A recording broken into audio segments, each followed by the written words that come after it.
to yet another discussion, and today's business of the day is youth and leadership.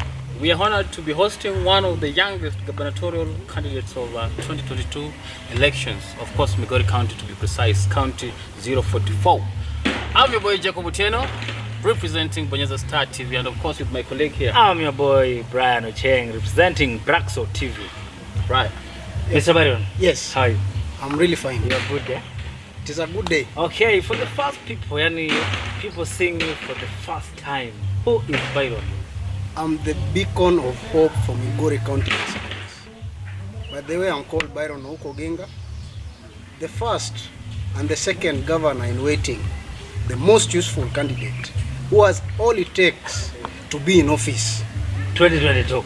This very year, August. What do you mean by the most useful? Others are unuseful. I'm youthful and useful as well. Yes. Because from youth, I know I got all it takes to be useful for the people of Migori County. So I want to tell you guys, it is not just a matter of taking office. It is what drives me to be the governor of Migori County. That is the big question. Governor, how old are you? I'm 29 years old. Experience-wise, the office of the governor is not for jokers. So do I appear a joker? I don't know. Explain. I want to tell you, I'm serious like Jesus Christ who came to save man. Okay. So, do you even know the map of Migori County? of course, Migori County is having eight sub-counties, previously known as constituencies, and 40 wards. So it is a large geographical coverage, but blessed with everything that we need to ensure that the lives of our people are above average. Yes, true. Yes. Mr. Aspirant, Yes. the coming governor. Yes. On the previous polls, they just showed previous polls.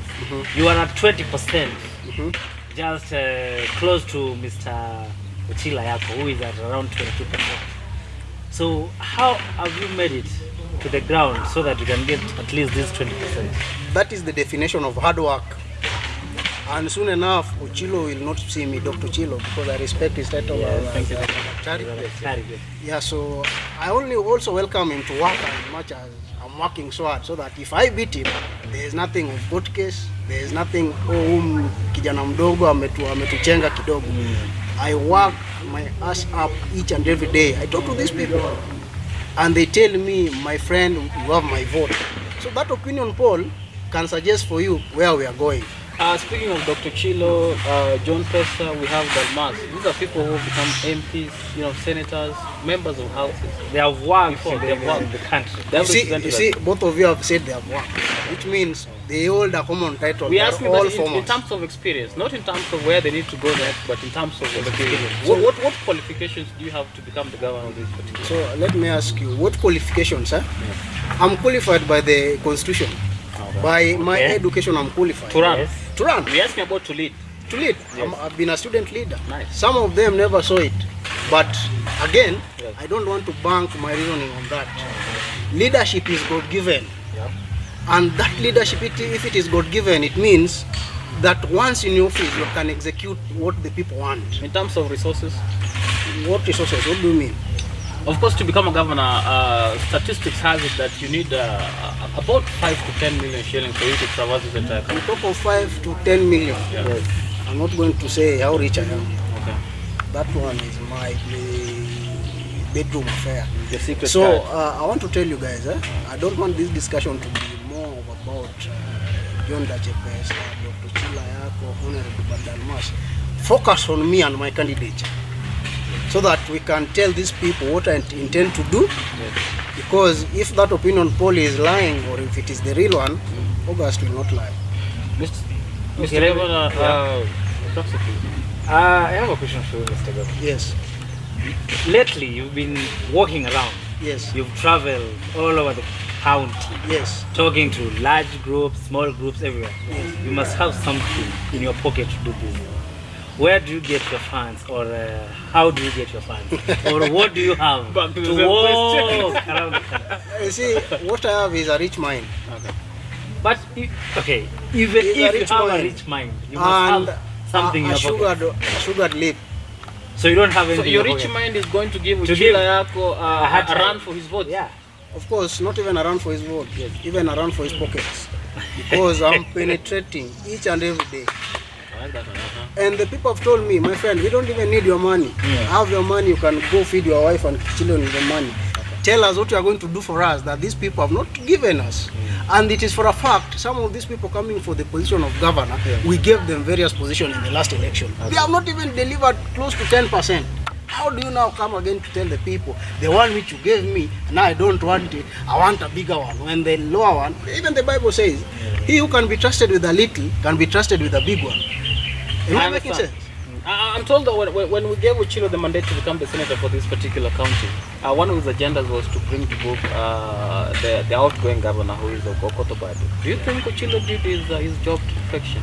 That one, I think Obadu is the governor, can answer that, and I don't want this. No. I don't think Obadu can answer that, because Uchilo was supposed to bring Obadu to go. It is us as the people to say that, or you as an aspirant tell us, okay, Uchilo work, or Uchilo never did work. I'm not in a position to disclose that. Uchilo is best in that position because this is my forum. I'm not going to advocate for any other candidate. Thank you so much. And now, away from resources and stuff like that, Mr. Governor, we are aware that you have a history, you have a childhood, you have an education background to talk about. Please. Okay. What does your childhood look like? Because as far as I know, the streets are saying you're from a humble background. What does your childhood look like? My childhood is, I would say, growing up, I've seen hardship. I've seen what it means to be amongst those who have when you don't have. I've seen how poverty can make you to be discriminated even when you belong. So I used to see my father tell me, the only weapon you have to equalize all these things is education. And that's why even in my manifesto I've given education a lot of priority. Because I know education is the future. So from my background, we used to sell water for people with my father using a donkey. After that, we were making bricks. And some of these renowned people, where we used to work in their homes, and the kind of treatment there was like this poor person. Today, that son of a poor man want to transform for them the society. And this is a God-given chance that I'm not going to play with. So I also know that leadership comes with humility. I'm not bragging of where I've come from, because there are so many such cases. But when it comes to leadership, I ask for the wisdom that Solomon, the son of David, asked God, give me a discerning heart so that I can rule up people in a just way. Broxo, in our last interview when we were interviewing some politicians, there was this aspect of somebody wanting to step up to leadership because they want to come out of poverty. I'm not saying that is the case with our governor here, but I think he needs to elaborate to us. Do you want to become governor because you want to walk out of poverty? Or you want to show people or you want to show people that leadership is not about having money and having status? You see, right now, why people look at the position of governor as a very wealthy position is because right now the youths will lack mentors.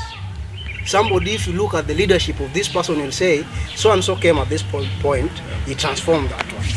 And that's why today I still mourn the Kibra MP, the late Ken Okoth. He did marvelous things there. That is something to emulate. Poverty has been here, but it is high time we are fighting poverty through the right channels, because if I go to that office and amass wealth, how many lives am I putting into poverty? What is the worst thing that you ever experienced in childhood that told you, I need to come out of it? I think there's a time we went hungry. That was the final moment. For how long? It was for 2 days. I don't think the listeners are hearing. There's a time we went hungry for 2 days. 2 good days without eating? 2 days, and those 2 days, I used to wake up in the morning. There was water, then as you go to school there were guavas along the way, so you are with guavas, but when you reach school you deliver. I think these hardships, all of them, even right now, what I see my people go through, calls for a stern leadership. That is true. Somebody who can interact with the people. That's why that opinion poll is not lying, because I know the problem facing these people. True. Nobody is interested in life. So you took water and guavas? To school, and I will come back. For 2 days? 2 days and life. You still ended up at the university, right? Yes. Speaking of university, 2nd of April 2015, 147 lives were lost at the Garissa University. It is the same institution you were supposed to join. How did you evade that? I want to tell you, life and God gives us second chances. Today I'm very sure I'm living on a second chance. Borrowed. This is a second chance because let me start by first of all giving lots of thanks to Professor Mibei, who was the VC Moi University then. Okay. I want to tell you to get readmitted after you've been posted somewhere. How did it play out, please? I'm taking you back a little. How did it play out? You realized you've been called to Garissa University. Yes. You were supposed to join, and then all of a sudden you change your mind and you say, I'm not going there. It took a lot of efforts, not personally. Okay. And this was a miracle. Yeah. When I came, I was in Mombasa when my calling letter came out. So my dad told me that I've been posted in Garissa University. I had to leave whatever I was doing in Mombasa. Yeah. Okay, I came home. Yeah. Then I have a very close friend, family close friend called Mr. Sunga. Oh, okay. So we had a deliberation. Then it is the first person who insisted, my friend, you are my son, I can't allow you to go to Garissa. What were his fears? Insecurity. At that time there was a lot of insecurity in Garissa. Okay. But I also came to learn that when God is in your favor, Yeah. things work out. So in that entire process, I later on got my readmission back to Congo University. So you where said I did Professor who? Professor Mbe. He actually brought you back to... He gave me a second chance because that was rare. I'm made to understand we are only 7 people who made that application and got readmitted. And we were posted At into... Moi University. Yes. So that was a God-given chance. So later on, I came to meet Professor Mibei when I was in student leadership, when they came to the Senate room.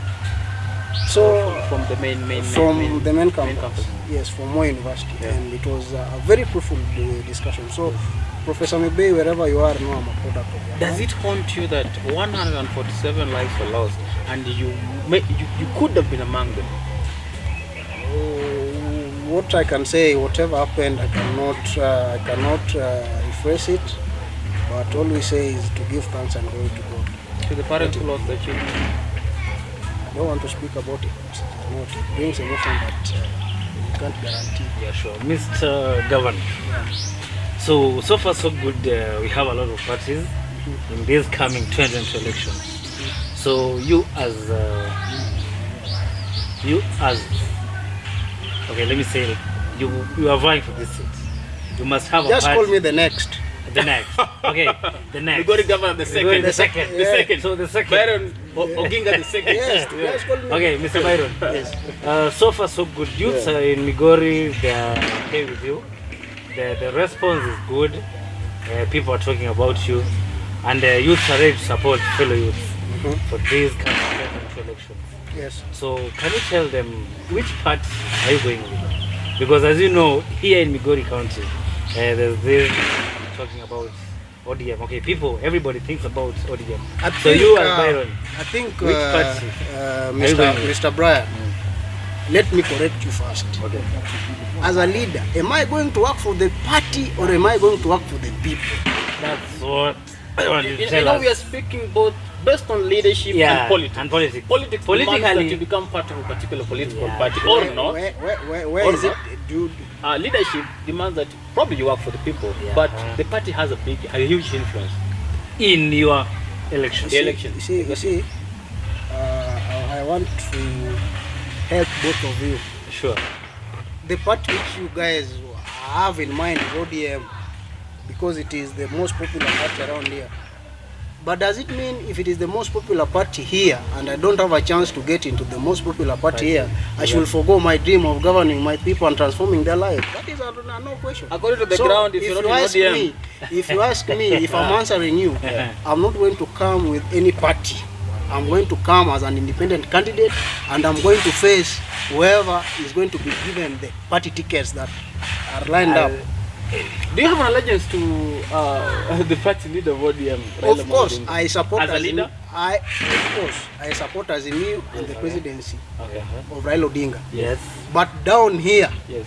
You are the independent. Yes. decide, because even Raila Odinga is an independent thinker. What is wrong when he's a liberal guy? Yeah. So you're supporting Azimio with your independent candidature? Fully. Nice. Okay, you have said something. You are supporting Azimio la Umoja with Raila in the presidency. What about the other seats in Azimio? No, I only want my vote for governorship. The other seats, the people will decide. Okay, you don't want to talk about I'm not deciding for anybody. I only want mine and for the people. as an independent candidate. Byron, 100 days in office as a governor. What are some of the things you're going to give your full attention? 100 days in office is never enough to do something impactful. It is a fallacy. If you ever get anybody that talking of 100 days, Yes. no, that person doesn't know what is it. So you need 10 years to change the lives of people in this You country. need one day. Because Let that me means tell the things you, you can let get me into tell office you, and work what immediately. you need to understand, Yeah. the current outgoing governor, His Excellency Okotoban, Yes. he had his own structures for 10 years. Yeah, sure. So if you ask me about what I'll do in the first 100 days, Yeah. I'll do something I'll call restructuring. Okay. So that whatever I want to do in the next 6 months or in the next 1 year Yeah. will have, let me say, a structure in which resonates with it. Yeah. Because I can't go and adapt whatever structures of Bado put in place, because my leadership style and his leadership style are quite different. Yeah, sure. So I want you guys to be a bit considerate about 100 days, and you've seen it. Even at the presidency, if the first 100 days is when you want to see who is who, how is this being done here and this, but you see, that does not mean somebody is incapable. It is just understanding the office.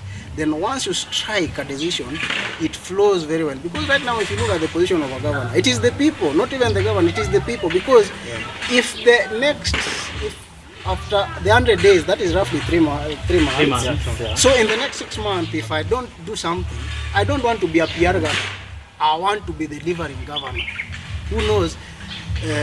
North Kadem there's a water problem. But the same water problem in North Kadem is in Central Sakwa. Yes. You see? So I'll see how to balance these things. So there's nothing, if you ask me about it, it is a fallacy. Okay, Mr. Governor. The next. Let me go to the next. The second. The second. So, everywhere, okay, basically everywhere in this country, unemployment is the main problem youths are facing in this country. First of all, What will you do as First, the next? first of all, look at what produces unemployment and what produces poverty. It is corruption. So you will first deal with corruption. It is my agenda, because even Raila Odinga, who is the next president, the fifth, he's saying he's going to fight corruption. So we Are you can't. trying to say the incumbent was corrupt? Why don't you just put things in black and Yeah. white? Is that what you're trying to say? Because if you're going to fight it, it means There's somebody was corrupt. Yeah. Or the system was corrupt. No, it is not a good. It is not a good thing. It mentions people's name, Okay, you cannot. but we know what is ailing Kenya Yeah. is corruption from the top to the bottom. So that's why, if I'm coming up as a youthful candidate, Yes. I should have in mind that what has been ailing my society, one is corruption, because nothing produces unemployment and poverty more than corruption itself. Okay. So if it is a cancer that has to be dealt with, I should have a strategy that I'm going to put in place, or a software I'm going to put in place to fight this corruption. Because I know today majority of us lack jobs because of corruption. Not that there's no money to employ them. The money that was meant to employ them, somebody squandered. Okay, Mr. Governor, you as the next, how will you make sure that you create more jobs? One, Leave alone corruption. I want now. How all will of you us. create I jobs? want all of us to accept that the government cannot employ everybody. That's true. It can empower. But no, give me time. Okay. It cannot employ everybody. But through the government, through the governor, who is me. Yes. Look at Migori, even the civil society is dead.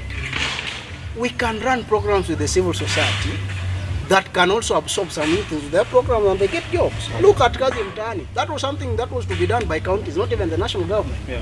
Saying that if the government, the national government is also coming into the grassroots with a program, it only comes to add more value.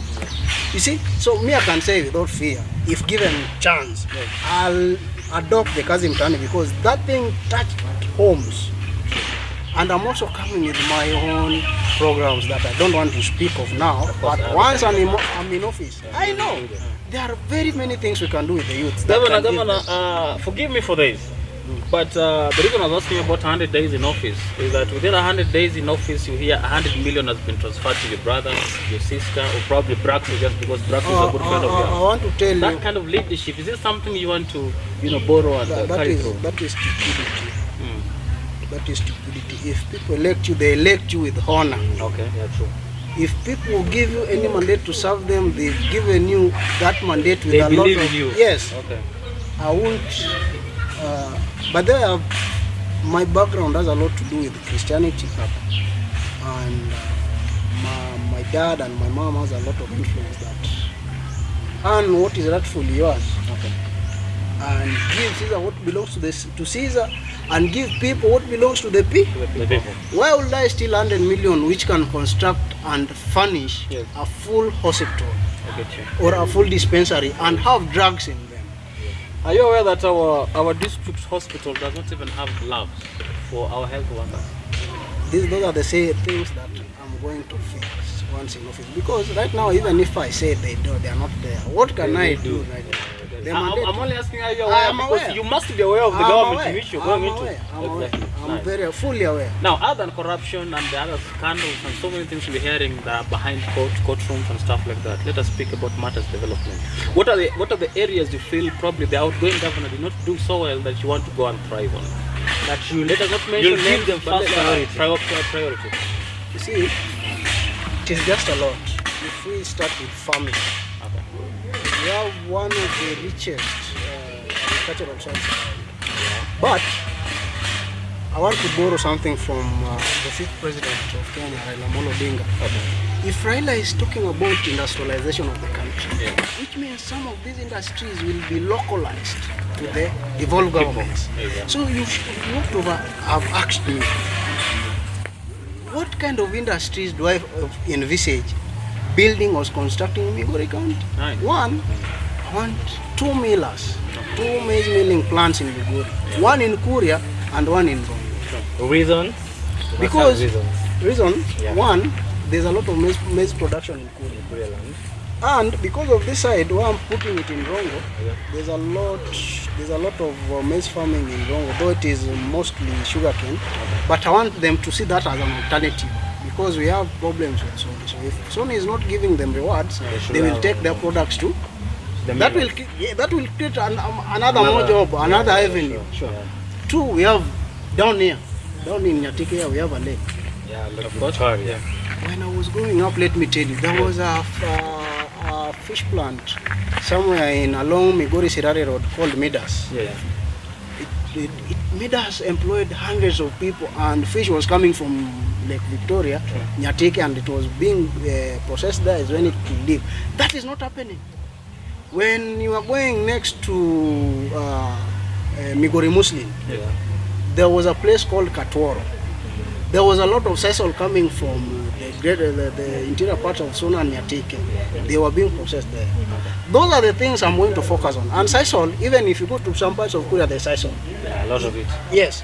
So these are the things we want to maximize.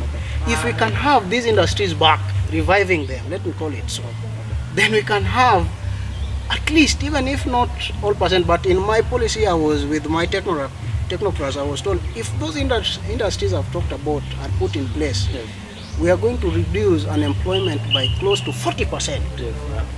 And if I also involve the civil societies in programs and initiatives, we are going to now minimize to reduce unemployment rate by 65% entirely. That's a significant number. True. And when we do this, we are going to do what is called shared prosperity and wealth creation, because we have all it takes. Even where we are sitting here, there's water here, but how many people are these homesteads around? Are they even connected to clean water? But Article 43 of the Constitution says it is their right. True. It is their right. So I understand what this office sitting in this seat of the governor means fully. Mr. Governor, I have two questions for you. Yes. As we close to near our winding up, I want to ask you a question. Where do you see your deputy governor coming from, especially when it comes to matters power sharing? Why are you forcing me to put my cards on the table? When nobody has spoken about the deputy governors, why must I come out and... It's a matter of interest because people want to know, for you to consolidate your votes, you Yeah, have Okay, to at least for- get an for- assurance. Okay, fine, let me say this record straight. Yes, My deputy governor will come from Kula, but From at Kula. this particular time, it's a secret it card. is an issue. Exactly. There has been this rhetoric that for you to become a governor and hold the highest office in this county, at least you must get to know whether you have a wife and kids. They say, leadership starts Do you with the want family. to sleep with my wife? No, I don't. Yes, I'm married. You're married. Straight to the point. A 6-year-old daughter Nice. called Tamara. This morning before I came, I told me, go and show them what you got done. Yeah, sure. So you see me. I get you. So that means at least you're a responsible father who can be trusted with And you are a the resources of this responsible particular candidate. country. Well, let me tell you something. Yes. You've seen, I don't know how people understand leadership, but whatever you brought is traditional. Okay. But I don't dispute or despise the traditional holding. Okay. But if you see a country, a resourceful county like Migori going into waste, Yeah. it is the duty of the youth to protest against corruption. Yeah. It is the duty of the youth also to bring on board a leadership that can transform the society. Sure. I don't see where it is written somewhere in bold that must be married. No, actually, it's a matter of responsibility. Responsibility comes with a lot of other things. No, And who it are starts from the family. It starts from the family. No, If you no. can take care of your kids, it means you can You take can care take of care your of husband. yourself. Don't forget I'm a firstborn. Okay. Who knows what it means to run a family as well. Okay. So, well, this issue of marriage it is something that I want us to put under the carpet because But it is good you put the record straight that you're married, you have kids. I think we have no problem with that. Maybe I'll let Brussels, you close it down. Mr. Governor, just wind it up. You can just tell the people something so that they can know what they expect and what's coming in the future. the future is right here. There's no other future. The future is right here with you, the people of Migori. Okay. I want to tell you without fear or contradiction that if you fail to vote wisely in 2022, we are going to live under bad consequence for 5 years. And these 5 years might mean, one, there's no development, 2, there's no clean water, 3, there are no health facilities in our hospitals, 4, there are no roads connection which are tarmacked, and 5, there are no job creation for the youths. These are 5 things I'm telling you before you cast your vote. Think and see who can do them better. You can kindly repeat for them the 5 main things. That 1, clean water for the people. Every homestead should be connected to clean drinking water. Number 2 is who is going to ensure youths are getting jobs, quality jobs, not just jobs. 3, who is going to ensure our roads are better than where they were. Are we together? 4, who is going to ensure our hospitals have medicines and the right human resource working there with a lot of diligence and respect. And 5, who is going to ensure that our resources are well managed and we have whatever it takes to be a society where there's a shared prosperity. That is what I want you to decide before you cast that vote. And when you'll be casting that vote on that day, if you remember me very well, by my name I'm Byron Oginga. Let's come together, let's make Migori County the vibrant county that we want. Ladies and gentlemen, that was Byron Oginga, and in his own words, he has said it and you've heard it. It's time to close. I'm your boy Jacob Ucheno from Banyeza Star TV, and of course with my colleague. I am Brian Ucheng from Garissa TV, and thanks for watching. See you next time. Until next time on the hot seat, bye.